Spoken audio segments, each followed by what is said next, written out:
Hello, YouTubers. How are we doing today? It's Frank with Frank's Fine Leather. Well, let's get started on another building a video, building a wallet. We've been doing some trifolds. Now we're going to be building some different kinds of wallets. So let's start by cleaning the area up a little bit, shall we? I'll be right back.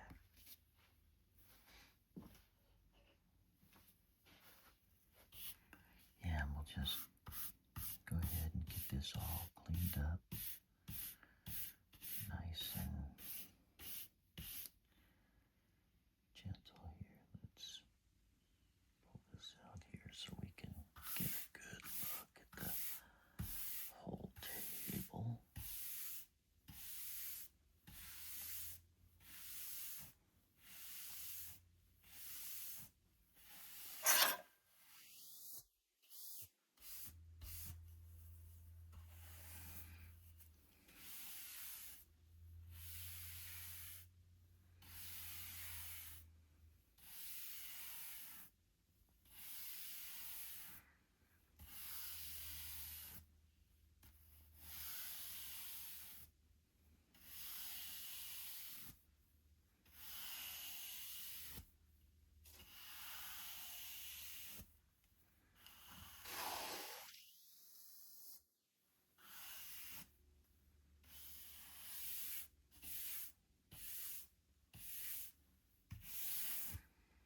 There, that should do it. Now, I think we're going to go ahead and use this leather right here I got off to the side. Gently pull it out of here.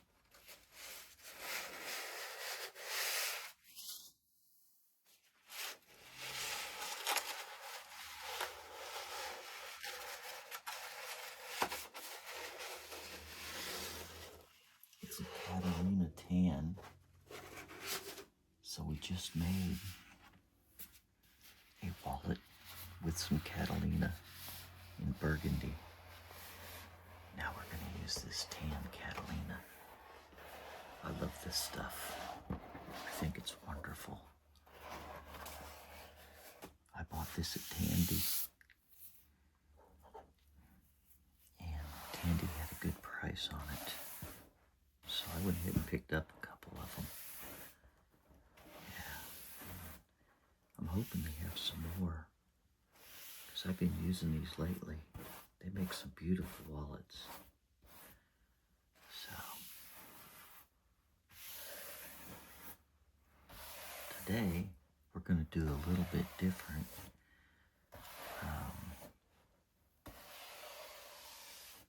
Back in the day, I used to do everything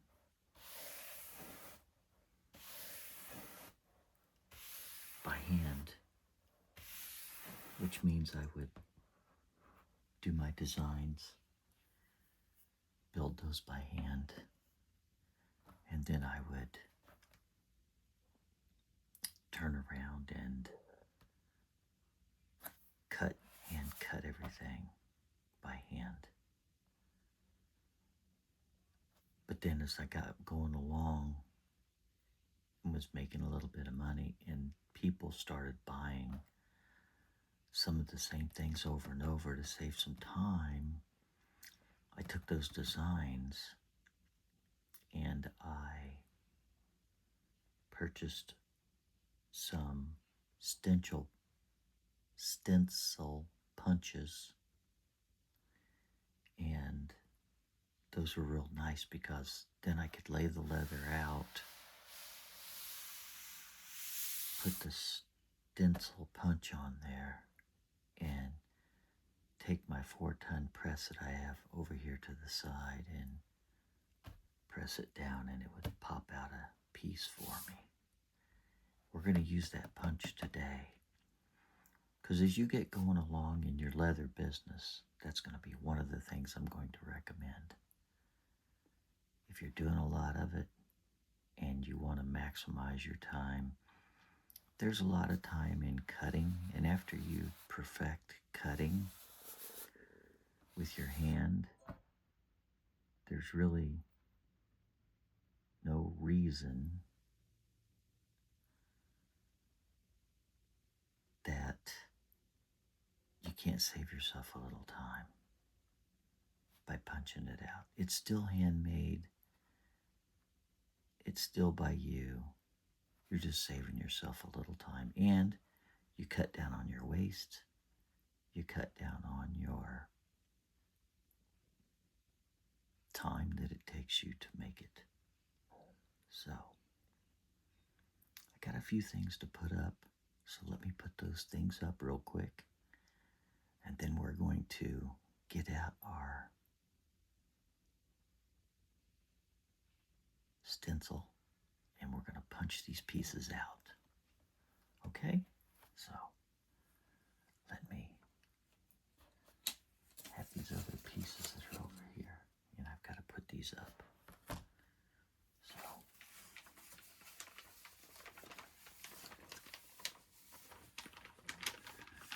this was some of the stuff that I had left over from the last time.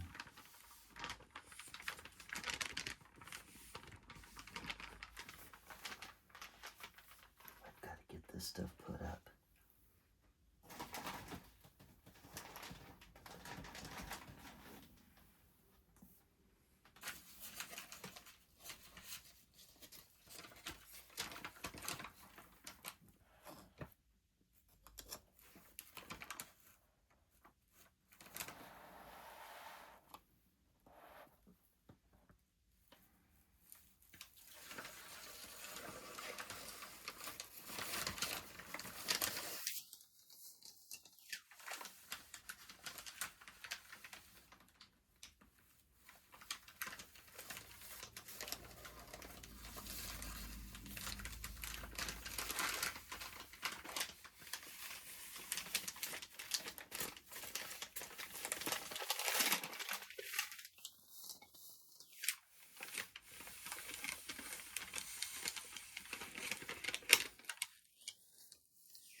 Stencil punch.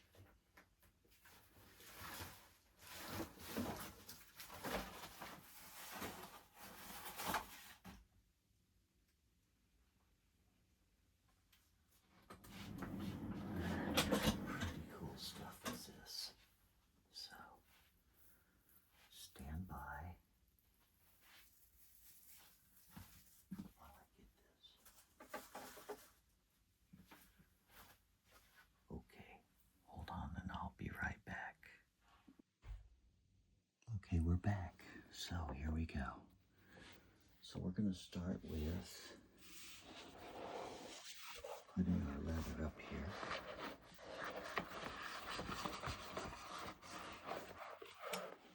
On our table. Can you see that pretty well? Okay, good. Yeah, make sure you can see that pretty good.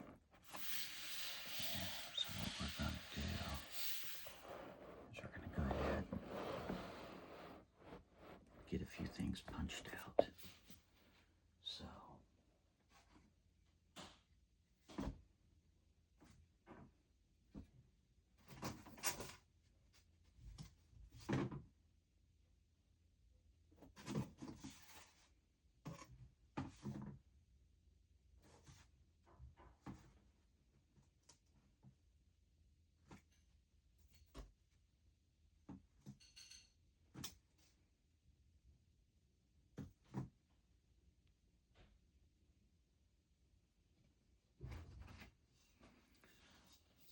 so these are the pieces here. And I just had these made for me. And what they are is they're like little razor blades here that are on these pieces of wood. You just place them right over the top of your leather, like so. And you kind of give it a good look down the side. Look underneath. You rotate this 4-ton punch and you punch it out.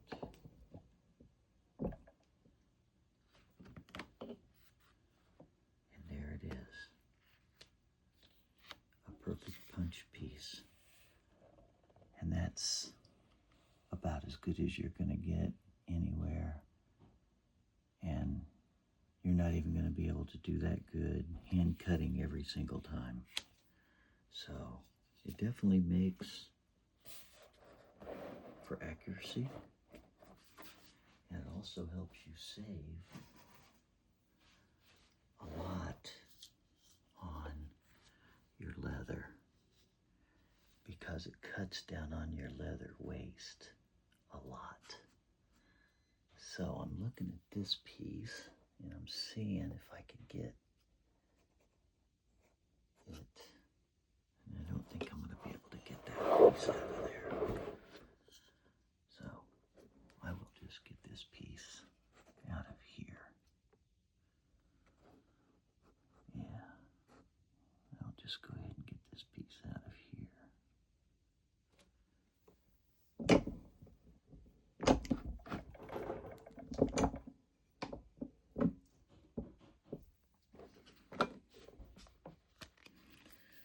There's our second piece.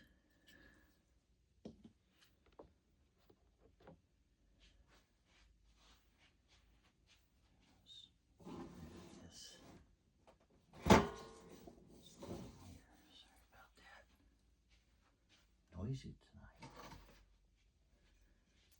And then we'll go ahead and get this piece punched out right here.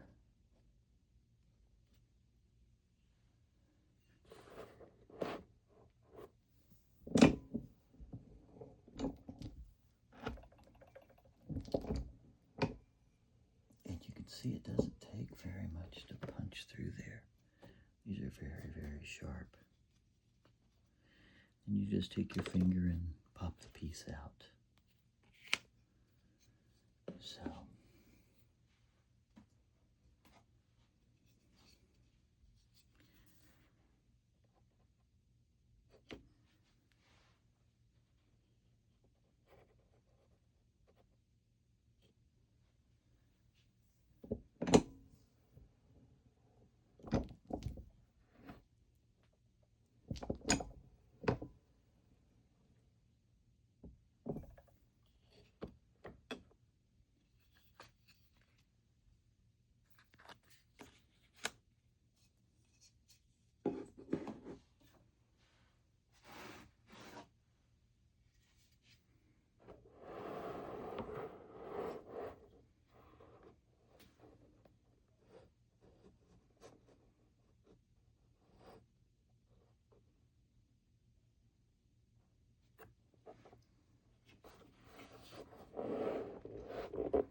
on the bigger pieces, you just punch them a couple times just to make sure. You don't want to pull too hard because these things will bite right in. Bite into there and make for a bad situation.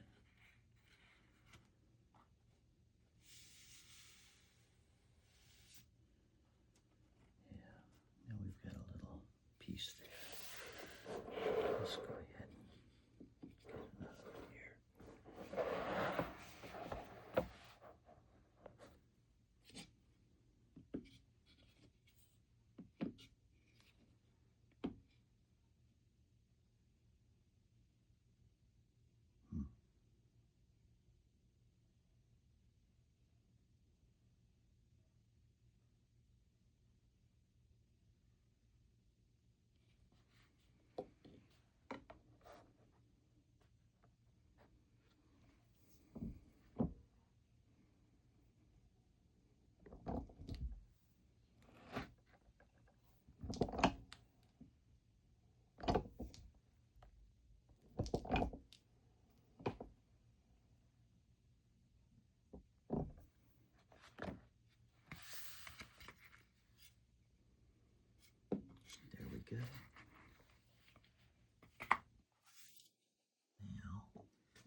we should have one more piece to go.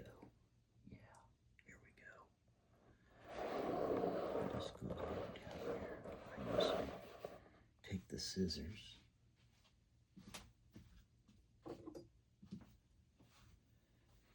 Go ahead and clip the excess leather from here.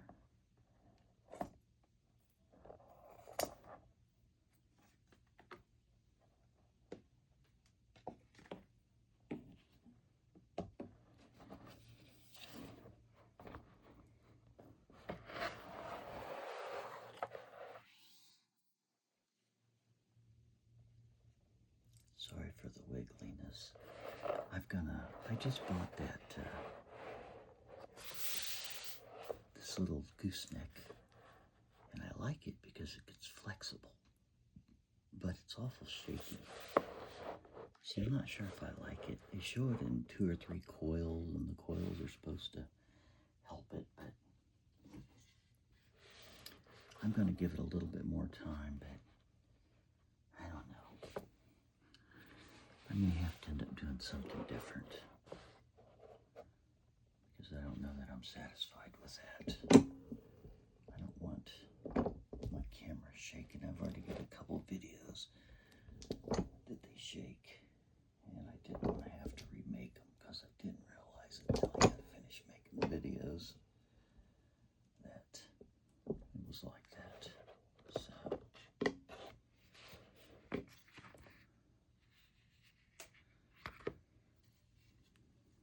and so this came out really nice.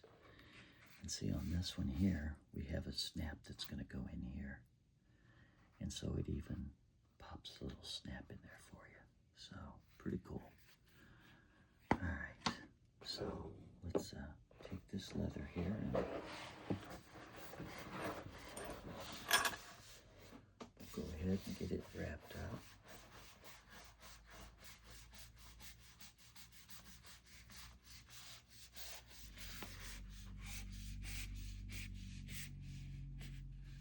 And we'll get it put up on a piece of paper.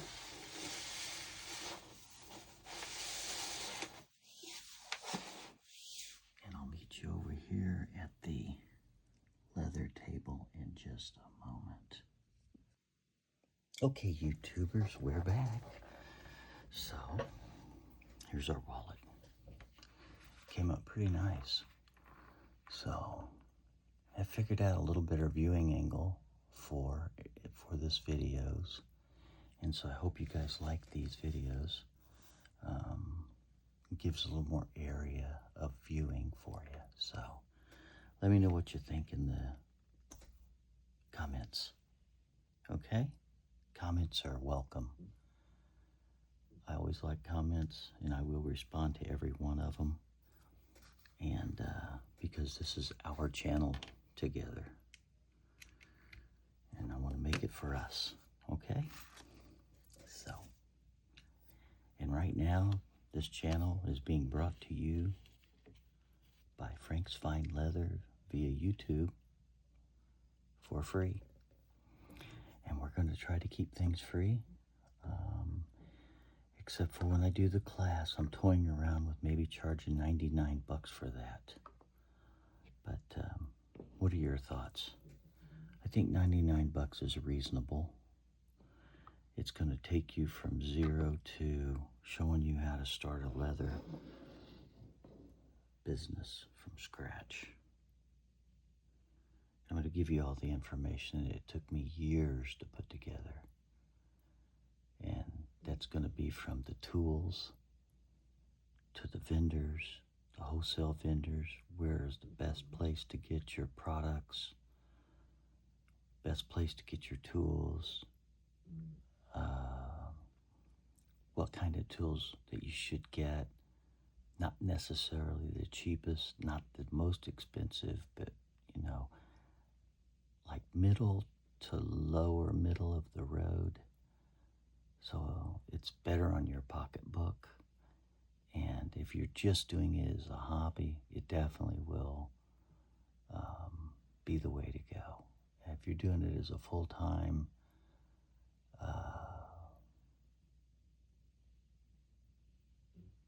place where you're going to, a full-time job for you, then you'll probably want to start with something like this and then migrate and upgrade later once you figure out what you're going to be making, what your leather passion's going to be, and which direction you want to go. And that'll detail what other tools that you may want to have and upgrade.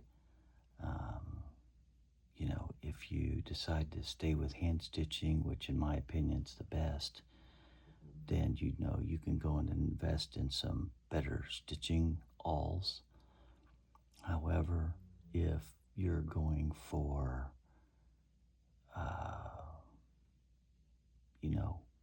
quantity over quality, because you want to, you don't like hand stitching, or you want to create more, you want to start getting into the machine stitching, then you don't need to upgrade your hand tools for your stitching. You would just invest in a good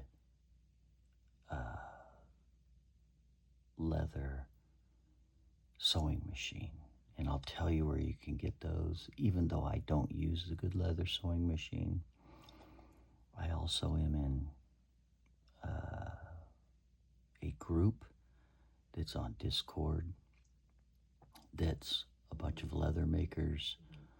I will show you how to get into that, and from there you'll be able to grow yourself, grow your business, and kind of have a really good jump start on things. So anyway, here we go.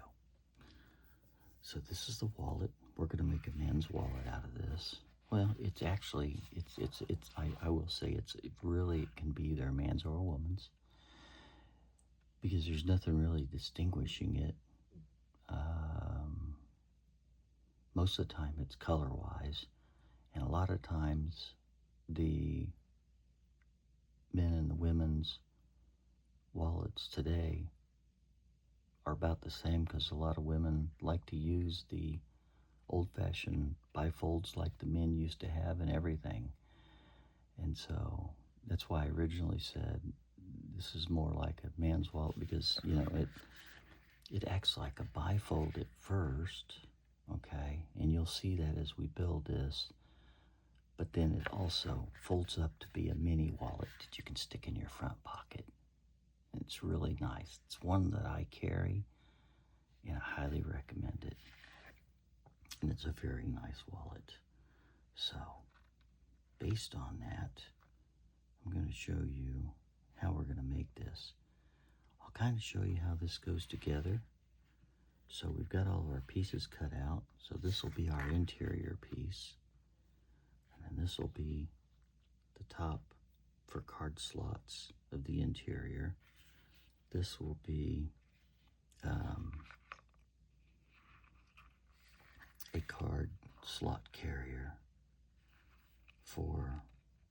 and this excess is going to get cut off. This excess is put here purposely, so that when you put these in place, you've got a little overhang, so that you're never going to cut these too short on accident, and so you're not going to waste any leather. This is a Japanese style, and a lot of them, that's the way they do it, okay? So, based on that, then this will be your exterior of your wallet, okay? You'll have a button. You'll have a magnetic button. Part of it'll go here, part of it'll go there, and we got to cut that hole yet. Before we cut that hole, you'll have an inside tab that'll kind of dress this up. Okay, so that'll sit like that, and then we'll be cutting around that. This will be a little extra thick because it'll be a little lip. And the reason you do that is because this will be going on top of here, like so, okay? And so you wouldn't want to see this when you get the wallet together. And this is when you get it all dressed out. You wouldn't want to see this kind of unfinished, kind of naked. So what we would do is we take this and we'll put that in there like so and put it at the top, and then so it'll give it a little bit of a little dress up, okay? And then you won't have all of that. It'll look a lot better and it'll look like it's meant for it, okay? And then this will be a card pocket that will go on the back right here. And so when we get finished, then this will fold up. This will fold over and snap, okay? So it'll look something like that. And you'll have a little card pocket on the back. This is called a quick draw. So you can put your credit card in here quickly without opening this up.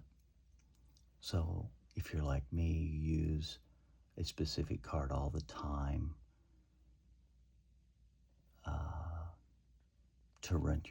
to buy things with, whether it be a debit card or whether it be a credit card that you pay off every month. And I do that to keep my debit card and my checking and savings protected. So I use a credit card and then pay it off every month. So I put that right there, and then all I have to do is reach in and grab it, pull it out, use it, pull it out, use it.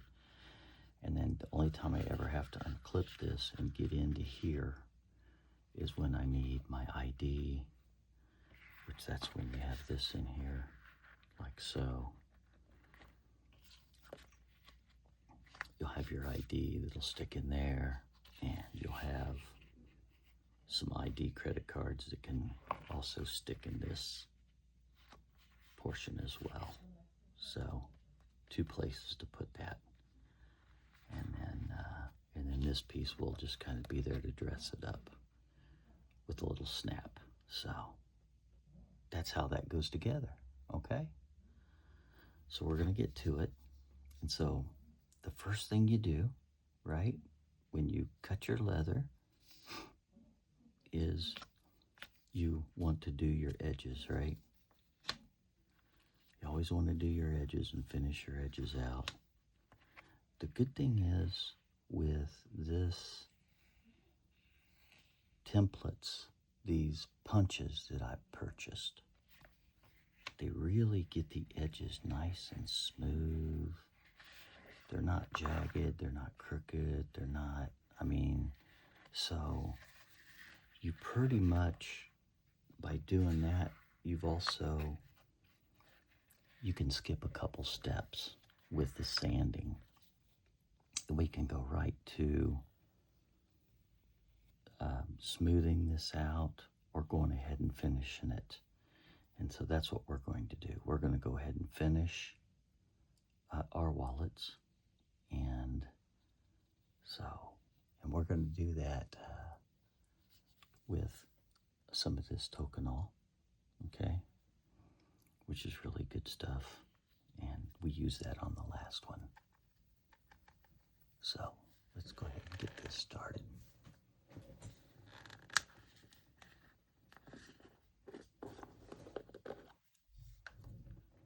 So we'll take this tokonol here.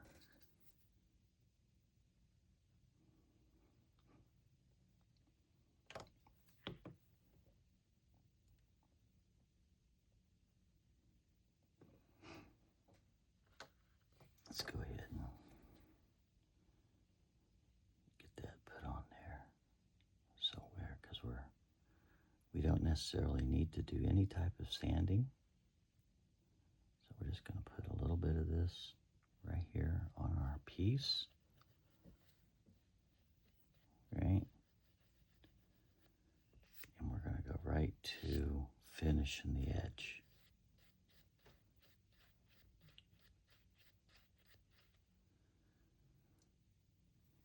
take our wood slicker, that's what they call it, wood slicker, and slick this dude up. Yeah. Take my arms off the table so I don't shake that camera. This is on, at least this is on a little bit better stable of a surface. So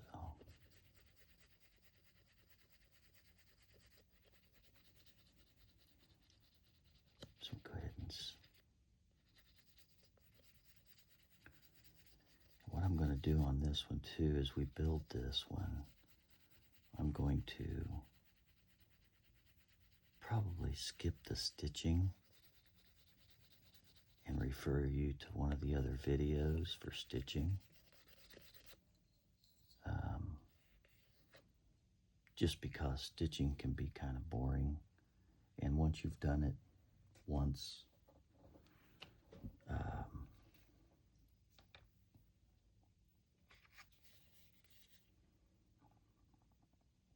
and you get it perfected, it's just repetitious. And so I want to try to keep these videos interesting to you, keep content coming to you, keep you liking the content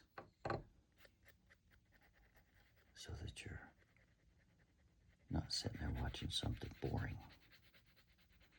And sometimes just watching somebody stitch can be either therapeutic or boring, depending on how you do it. I like it myself because I think it's very therapeutic. And when I was first doing this, I could watch my mentors stitch for hours. I mean, I just love the stitching. It was just amazing to me. But I know there's some people out there in the YouTube world that they don't care for that. And so, some people say, yeah, well, if they don't really care for it, they don't have to watch it. But, you got to kind of make it for everybody, right? It's kind of like when you go to a movie.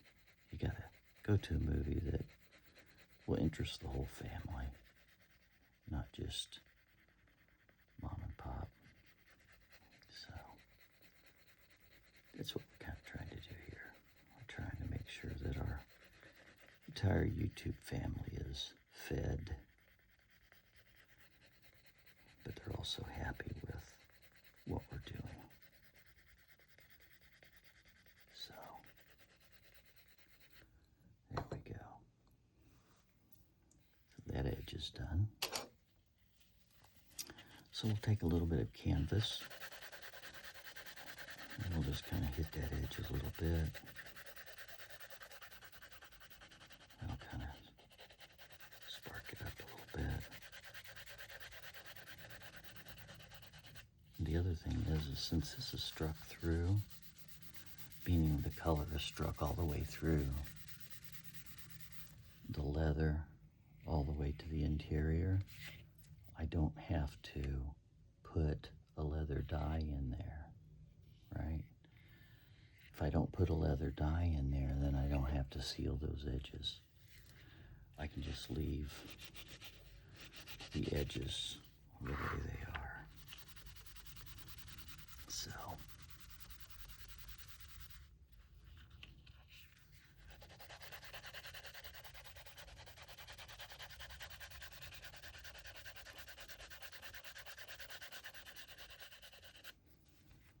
but I probably will, excuse me, I probably will take a little beeswax, because typically what you would use in traditional leather is you would use a little bit of beeswax to seal the edges of your leather. And so that's what we'll go ahead and do. Put a little beeswax on there, and then we'll heat that up, and then that'll seal our edges from moisture, dirt, that type of thing.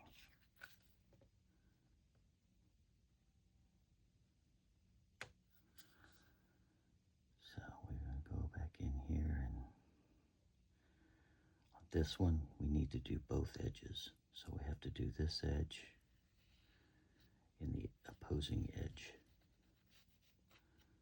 So we'll go ahead and put this one on.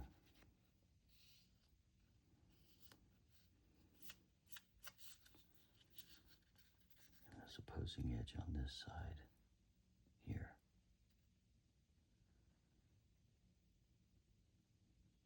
I've got to keep thinking about not holding this leather close to my body. I'm used to doing that sometimes when I want to try to look at the leather and get a good look at it and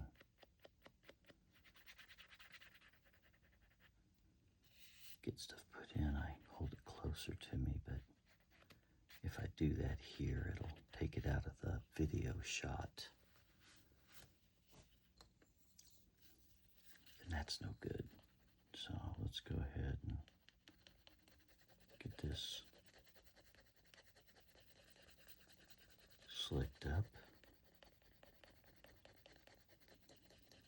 So we put the tokonole on there. It's a leather finish. And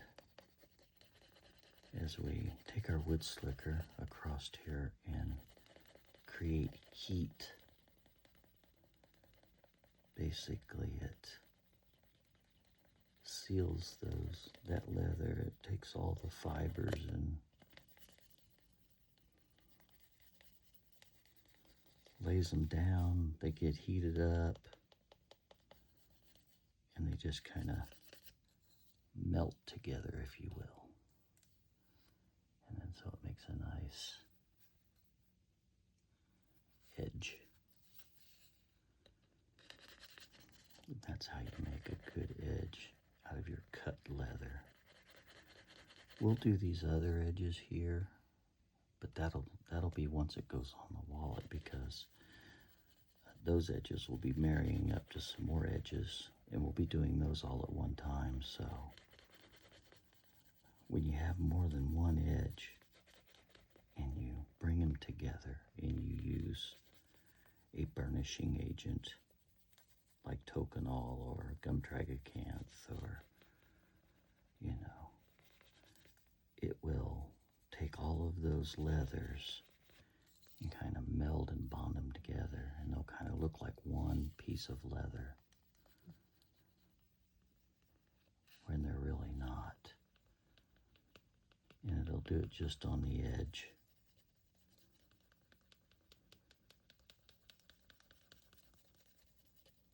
And then from there, everything is stitched. So the stitching is holding it together. And then the edge is just inside the stitching.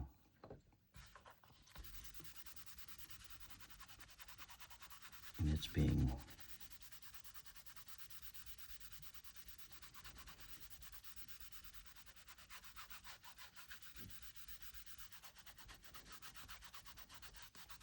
held together by the stitching on one side, but then on the other side, it gets bonded together with this burnishing agent. So here we go. So I like to burnish a little bit with the wood slicker, and then come back with a piece of canvas. And I think I just get this canvas. This is actually a bag that I'd gotten from another leather maker. They had sent some things to me that I'd ordered from them, because even though I can make my own leather, there are some really great leather makers out there, and I'm always honored to carry their stuff. I don't buy it to copy it or mimic it or whatever. I buy it because I want to wear it, because I like their style, what they do. I've had a lot of people say, "Oh, that's really nice. Did you make that?" I'll tell them, "No, I didn't make that. But I have a leather partner that did, and I just bought their stuff." And so they always appreciate the honesty And you've got to kind of be honest. You can't take somebody else's design and poach it. A lot of it's frowned upon in the leather world, poaching upon somebody else, unless they give you permission. You know, if they sell a stencil for $5 to $7, you buy the stencil, and they tell you that usually will come with a license, and then they'll usually tell you, you know, you can do with what you want with it, resell it, you know, how many ever times you want, blah, blah, blah, blah. And then so you're pretty much free to make that, modify it, make it yours, and then put it back out there and sell it. And then there's some people that when they sell you things like that, they're like, no, we're not selling this to, we really only want to sell this to people that are residential, at home, doing this for a hobby, going to make this for themselves, and they're not going to resell it because we're not going to give you rights to resell it. Then you can't resell it, especially if they have it protected. And even if they don't have it protected, you know, the right thing to do in the leather world is to not poach on somebody else's stuff unless they give you permission. So, even if I bought it, I would always ask them, hey, you know. But a lot of times they'll tell you right there if it's clear on the licensing or not. And so usually before you purchase it, you'll know up front whether you can put that back out there. And so if you're out looking for things, you're out looking for new ideas, because sometimes you'll run out of ideas and you need some fresh ideas. You'll need some fresh things so you can make something new. And if they don't give you the right to resell it, you may not want to buy their stuff if that's what you're looking for, because, you know, whether you win, lose, or draw, it just doesn't make for a good. And the other thing is if they're going to put something out there and then put a license where if you make it, you can't resell it, I think that's kind of silly myself. So, you know, they deserve to not have people that do a lot of this not buy their stuff just for that reason, because they can't resell it. And so it sticks them with a smaller crowd of people. And some of them don't tell you. They put it in the fine print type thing. And then once they see you through social media and you've made, you know, a few dozen of them, then they come to you and go, oh yeah, by the way, you know, the license agreement, da-da-da. And I think that's wrong too, but there's some of them out there that'll do that as well. And they know who they are. So, anyway, that's it. So our edges pretty much are done. So we've went from, you know, cutting, sanding, you know, the three different types of sandpaper, you know, our 120, 220, 400, 600 and 400. And then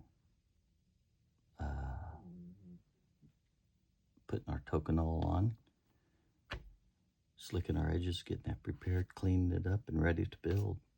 We're already there. And we only have, how many minutes we have in this? About 45 minutes, so not too bad, not too bad.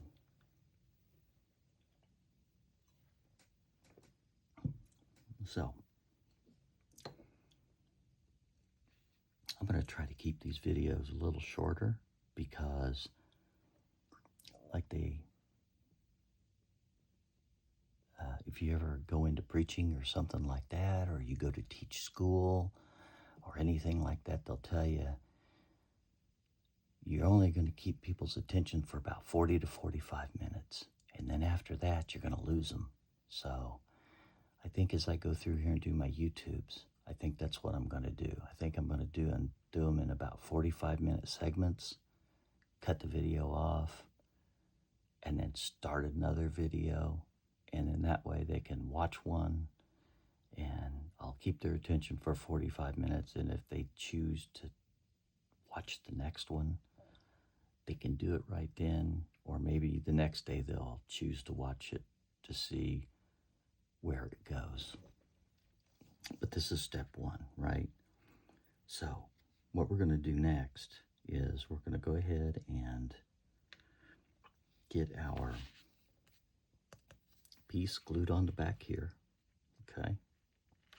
That'd be the next step, and I'll show you how we'll do that. And then we're going to go ahead and get this external piece glued on the back of that. And then while that's drying, we're going to put this on, and then we're going to put this on right here. And we're going to line this edge up here, cutting this side is off fall. And we're going to get this all measured, and I'm going to show you how to do all that in our next video. So please